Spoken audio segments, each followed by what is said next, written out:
Good morning, everyone. Cory, Carlson, Planning Operations Trainee for Southwest Area Team 3. So I'll give you some updates on fire activity yesterday, last night, and plans for today. So down here by Comanche Reservoir, fire was active all day yesterday from basically here all the way back to here just below Browns Lake. So this fire continues to back down. It's increased in width, and will as it backs down, it'll come into country that we're able to deal with it a little bit easier. Work continues in and around Colorado State and the values down there. We've had some increased fire in here down by the Long Draw Reservoir. This was fairly active yesterday as well. A lot of smoke, and it's likely that this will get back into the park sometime today. So just something to note. Things looking good around the rest. You know, a lot of work still to do on this fire all over the place. Yesterday, I think we know that fire continued to get established north of the 14 corridor. It made a pretty good run across the Manhattan Road, along this 168 road, and then the 68C road. So right on the outskirts of Red Feather. We were in full-on point protection mode. They were in a pretty good firefight all day, all night last night, trying to minimize impacts to the values at risk in there, and that continued all through the night. They put in dozer line in and around structures. They activated sprinklers and pumps, and as of this morning, fire was active but not moving in this area. They continue to do point protection, as well as these little areas where it slopped over the 68C road. They were putting dozer line around those all through the night, trying to tie those back into the 68C road so that we don't have any further spread this morning. So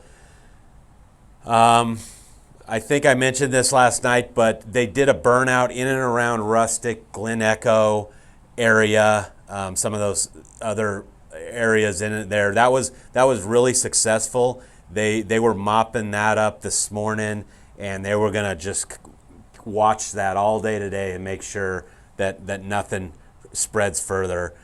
The rest of the Highway 14 corridor, it came through. There were some impacts in the 14 corridor, pretty much west of Fire Station 2.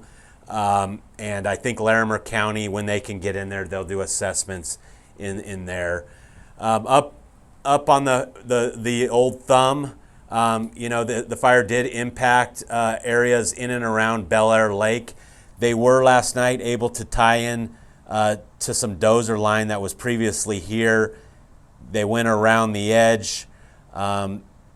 Right along Bel Air Lake, they picked up some of these spots that had slopped over the Manhattan Road, and they tied that back in to the Manhattan Road here. So on the north end and around Bel Air Lakes to the Manhattan Road, picked up the slops there, tied it back into the Manhattan Road, and that was looking pretty good this morning. So that work occurred last night.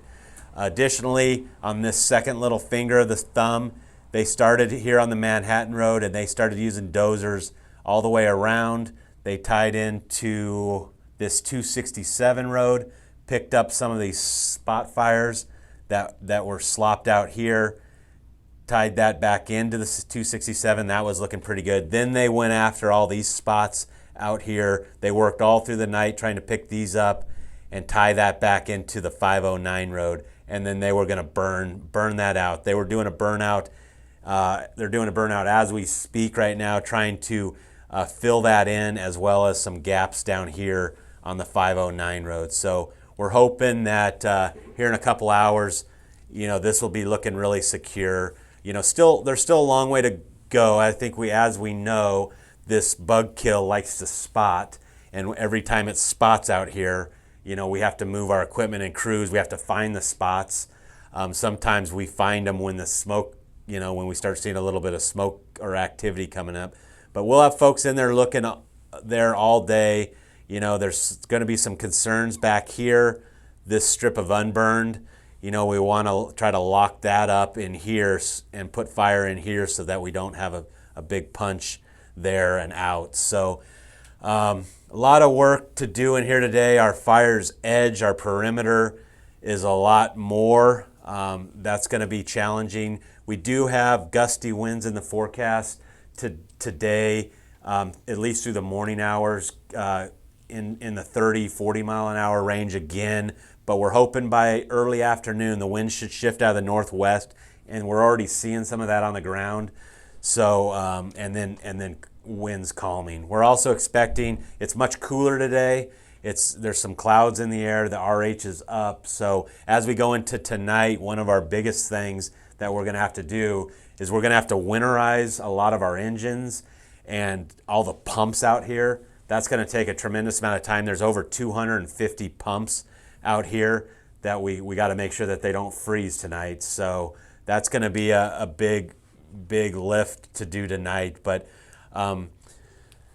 so far, there was good progress last night. We'll continue to work the edges, continue to work the spots. They're working in Shambhala today, all night last night, trying to minimize additional impacts in there.